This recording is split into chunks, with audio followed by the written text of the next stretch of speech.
오늘 말씀의 제목은 물 위를 걷는 믿음입니다. 오늘 본문 속 베드로는 물 위를 걸었습니다. 그런데 성난 파도를 보고 물속으로 빠져 들어갔습니다. 예수님께서 물속에 빠진 베드로를 향해서 믿음이 작은 자여 왜 의심하였느냐라고 말씀하셨습니다. 그러면 여기서 예수님께서 말씀하신 믿음이란 무엇입니까? 물 위를 걸을 수 있다, 물 위를 걸을 수 있다라는 자기 확신일까요? 베드로가 물 위를 걸을 수 있다는 확신이 강할 때 물 위를 걸었으나 성난 파도 앞에서 확신이 약해지자 그만 물속으로 빠져 들어간 것입니까? 예수님이 말씀하신 이 믿음이 물 위를 걸을 수 있다는 그 확신일까요? 만약 우리가 오늘 본문의 사건을 보고 베드로의 믿음을 이처럼 생각한다면 그것은 예수님께서 말씀하신 믿음에 대해 오해하고 있는 것입니다. 그것은 마치 믿음을 역도 선수가 무거운 바벨을 들기 위해서 그 앞에서 난 들 수 있어, 들 수 있어 라고 하면서 자기 체면을 거는 것처럼 믿음을 오해하고 있는 것이죠. 그래서 성도는 그 무엇보다 성경이 말하는 믿음에 대하여 잘 알아야 합니다. 따라서 베드로가 물 위를 걸었던 이 사건을 통해서 믿음의 본질에 대하여 나누어 보겠습니다. 오늘 본문의 배경을 살펴보면 예수님께서 오병이어의 기적을 통해서 여자와 아이들을 제외하고 5천 명이나 되는 사람들을 먹으셨죠. 그리고 제자들에게 배를 타고 건너편으로 가라고 말씀하셨습니다. 그래서 제자들이 배를 타고 육지에서 멀리 떨어졌을 때에 풍랑이 일고 파도가 넘치면서 제자들이 엄청난 어려움 가운데 처하게 되었습니다. 그때 예수님께서 물 위를 걸어오셨죠. 풍랑 가운데 누군가 물 위를 걸어오면 얼마나 무섭겠습니까? 제자들이 그 모습을 보고 유령이다 두려워할 때 예수님께서 말씀하시기 내니 두려워하지 말라 말씀하셨죠. 그때 베드로가 주님을 보고 만일 주님이시면 나로 물 위를 걷게 하여 주옵소서, 걸어서 물 위를 걸어서 죽게 가게 하여 주옵소서라고 구합니다. 그러자 예수님께서 오라, 베드로에게 오라라고 말씀하셨고 베드로가 물 위를 걷게 되었습니다. 그러면 베드로가 물 위를 걸었던 원인이 무엇일까요? 베드로 하여금 물 위를 걷게 했던 그 원인이 무엇일까요? 오늘 보면 33절 말씀이 답이 될 것입니다. 33절 말씀에 다음과 같이 기록되어 있죠. 이 33절 말씀, 배에 있는 사람들이 예수께 절하며 이르되 진실로 하나님의 아들을 이로소이다. 본문에서 제자들이 예수님을 누구라고 합니까? 하나님의 아들이십니다. 즉 예수님은 하나님이시지요. 예수님은 하나님이심으로 우주 만물을 창조하셨습니다.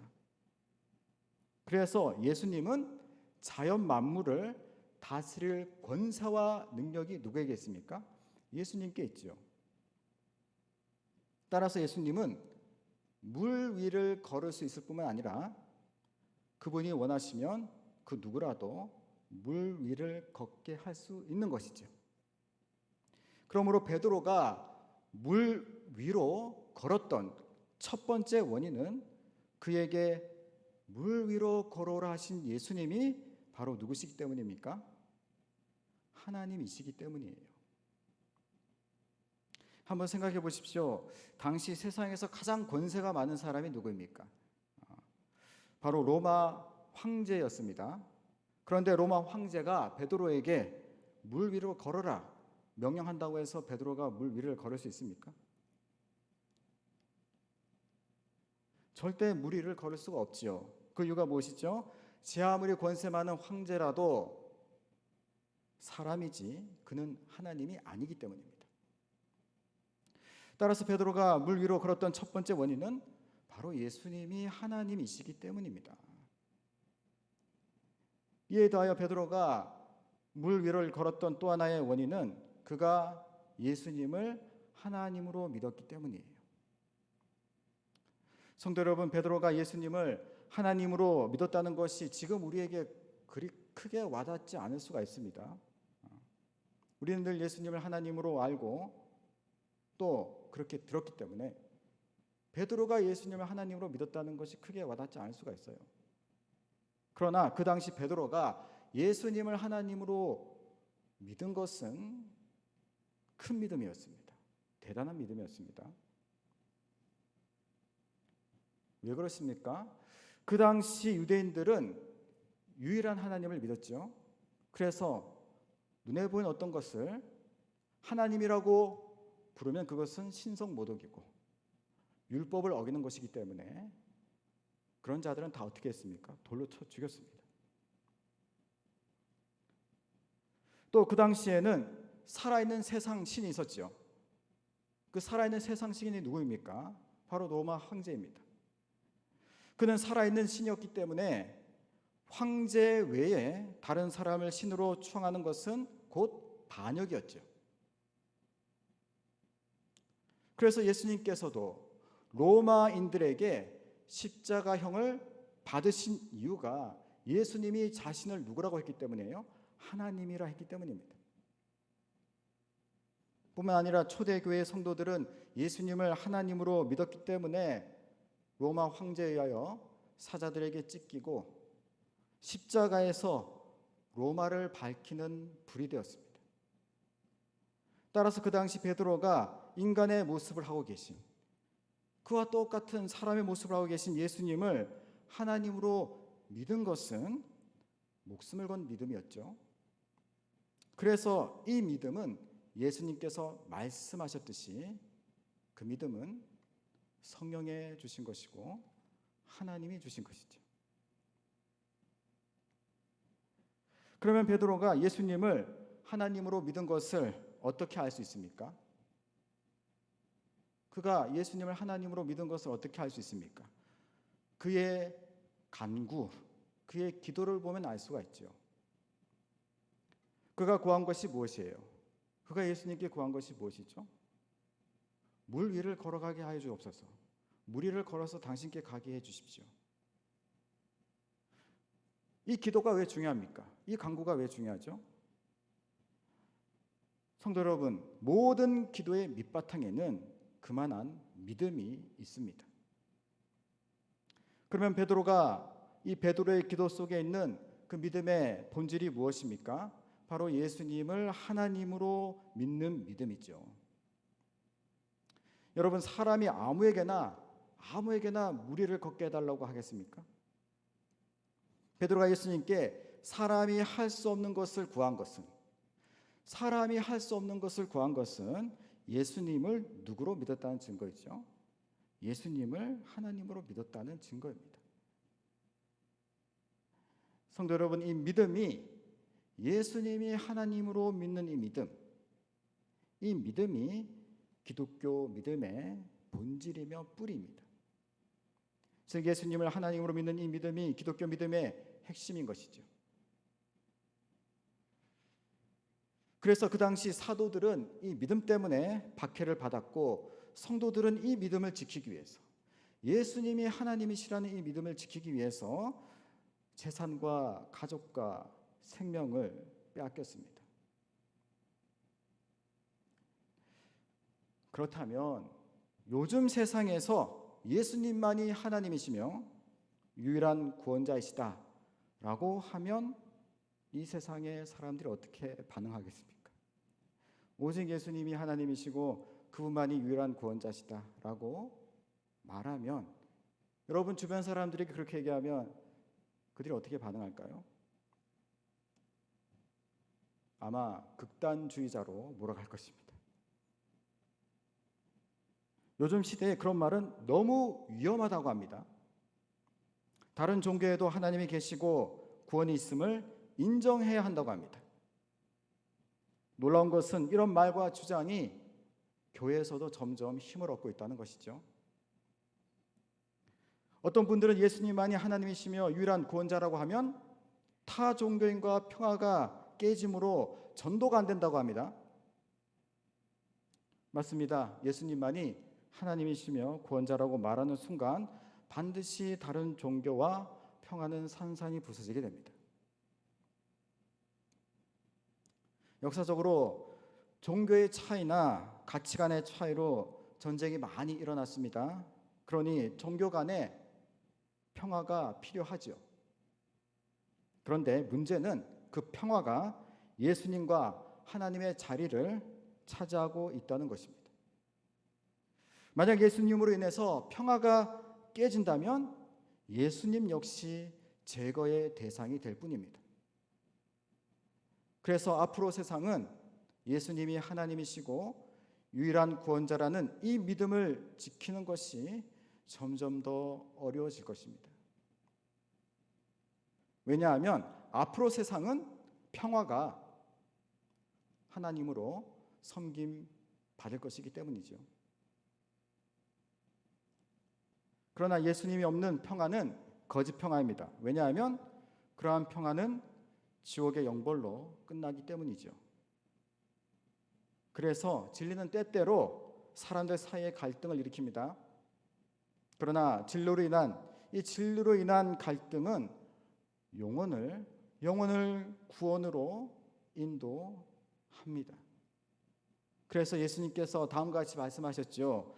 마태복음 10장 34절에 말씀하시기를 내가 화평을 주러 온 줄로 생각하지 말라. 검을 주러 왔노라.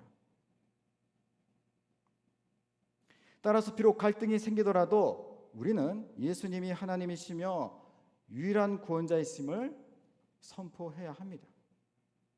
그것이 우리 자녀들과 이웃을 지옥에서 건져내는 것이며 진정 그들을 사랑하는 것이기 때문이죠. 지금 성경학교가 진행되고 있습니다. 이제 곧 중고등부 수련회가 시작되죠. 그러면 오늘 우리가 우리 자녀들에게 무엇을 가르쳐야겠습니까?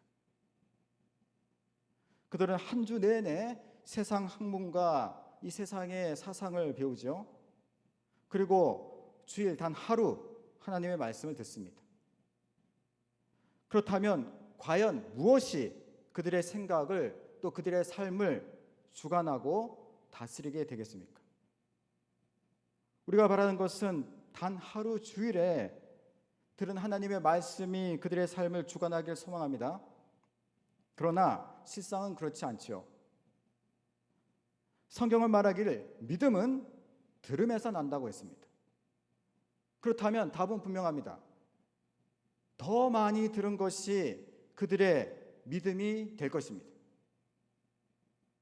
세상 교육은 절대적인 가치보다 상대적인 가치를 더 강조합니다. 그리고 진리보다 개인의 취향을 더 존중합니다. 그리고 진리보다 인권을 더 중요시 여기죠. 이러한 사회적 분위기 속에서 우리 아이들이 오직 예수님만이 하나님이시며 그분만이 구원이란 믿음을 가지기가 쉬울까요? 진지하게 우리 자녀들을 한번 점검해 보십시오. 자녀들에게 한번 물어보십시오. 너에게 하나님이 누구시고 예수님만이 너의 구원자이시냐?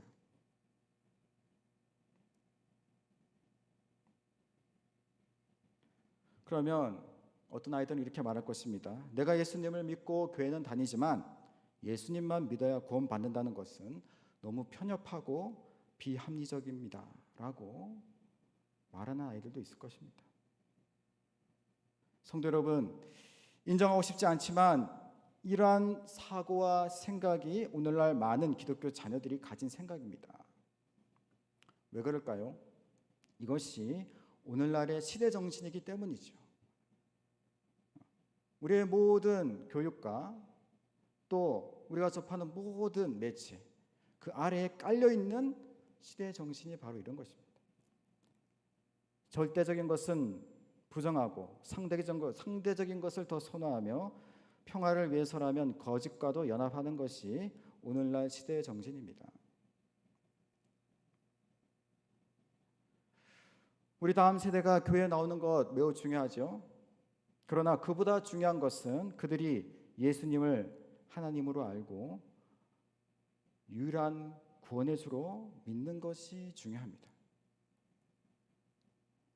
만일 우리 다음 세대가 이 다른 종교에도 구원이 있다고 인정해 주는 것이 공평하며 합리적이며 평화를 위해서 더 좋은 선택지라고 생각한다면 그들이 우리와 같은 교회에 있고 또 우리 옆에 앉아 있어도 그들은 우리와 다른 세대가 될 것입니다.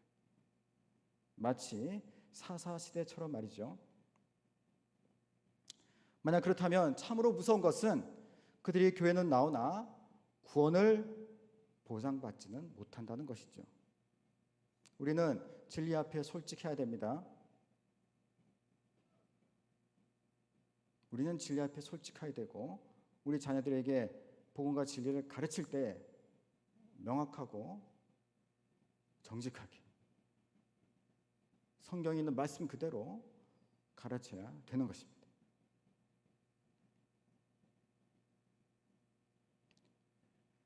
참으로 지금은 영적으로 사느냐 죽느냐 그것이 문제인 시대입니다. 끝이 가까울수록 예수님을 하나님으로 유일한 구원자로 믿는 믿음이 고백이 참 신앙과 거짓 신앙을 가르는 기준이 될 것입니다. 그러니 기억하십시오. 기독교 믿음의 본질은 예수님을 하나님으로 믿는 믿음이며 그분을 유일한 구원자로 믿는 믿음입니다.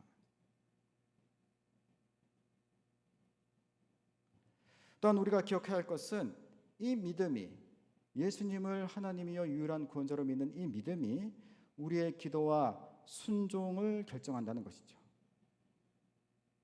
베드로가 예수님께 구한 것이 무엇입니까? 물 위를 걷게 해달라고 했죠. 만약 그가 예수님을 그냥 선생님 정도로 생각했다면 절대로 이러한 간구 기도를 예수님께 할 수 없었을 것입니다. 그가 예수님을 누구로 믿느냐에 따라서 그의 기도의 수준이 결정되는 것이죠. 베드로는 예수님께 하나님만이 할 수 있는 것을 구했습니다. 이처럼 예수님을 하나님으로 믿는 믿음이 예수님께 구하는 기도의 순종, 그 기도의 수준, 질을 결정하는 것이죠. 성경을 보면 예수님을 하나님으로 믿고 간구함으로 하나님만이 할 수 있는 일을 경험한 사람들이 많이 있죠. 소경은 눈을 떴고 혈우병 앓던 여인은 치유받았으며 귀신 들린 자는 귀신에서 벗어났고 죽었던 자들은 다시 살아났습니다. 이처럼 예수님을 하나님으로 믿고 간구한 자들은 하나님께서 베푸시는 놀라운 은혜를 얻었습니다. 마찬가지로 우리 다음 세대가 이 믿음을 갖고 기도한다면 그들은 세상은 할 수 없는 일들, 즉 하나님만이 할 수 있는 일들을 그들이 하게 될 줄 믿습니다. 그러니 예수님을 하나님으로 믿는 우리는 우리 기도에 한계를 둘 필요가 없습니다. 예수님의 말씀대로 무엇이든지 주 안에서 구하십시오. 그리하면 주께서 이루실 줄 믿습니다. 또한 이 믿음이 순종을 결정하죠. 이 믿음이 순종의 그 질과 수준을 결정합니다. 베드로는 예수님께서 오라 하셨을 때 예수님을 하나님으로 믿었습니다. 그래서 그는 물 위에 발을 내밀었죠. 이처럼 예수님을 향한 믿음의 수준이 순종의 수준을 결정하죠. 예수님을 하나님으로 믿었던 제자들은 예수님이 하나님이요 메시아로 선포하는 일에 목숨을 걸었습니다. 그 결과가 어떤 일이 일어났습니까? 그 결과로 귀신들이 예수님의 이름 앞에 무릎을 꿇고 사탄이 하늘에서 번개처럼 떨어졌으며 제자들의 이름이 하늘에 기록되었다라고 성경은 말하고 있습니다. 마찬가지로 우리뿐만 아니라 우리 다음 세대가 이처럼 예수님에 대한 확고한 믿음을 가지고 그분의 모든 말씀에 순종하면 이와 같은 하늘의 일들이 우리와 우리 자녀들을 통해서도 이루어지게 될 줄 믿습니다. 사랑하는 성도 여러분, 베드로는 물 위를 걷는 그 은혜를 경험했습니다. 그가 그 은혜를 얻었던 것은 예수님이 하나님이시기 때문이며 그가 예수님을 하나님으로 믿었기 때문이에요. 그 믿음으로 그는 초자연적인 것을 강구하였고 초자연적인 말씀에 순종하였고 초자연적인 은혜를 경험하였습니다.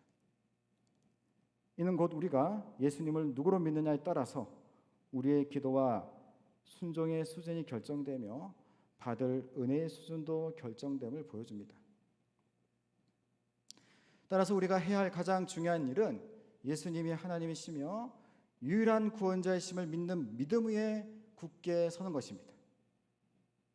또한 그 믿음을 우리의 다음 세대에게 온전히 전하는 것이죠.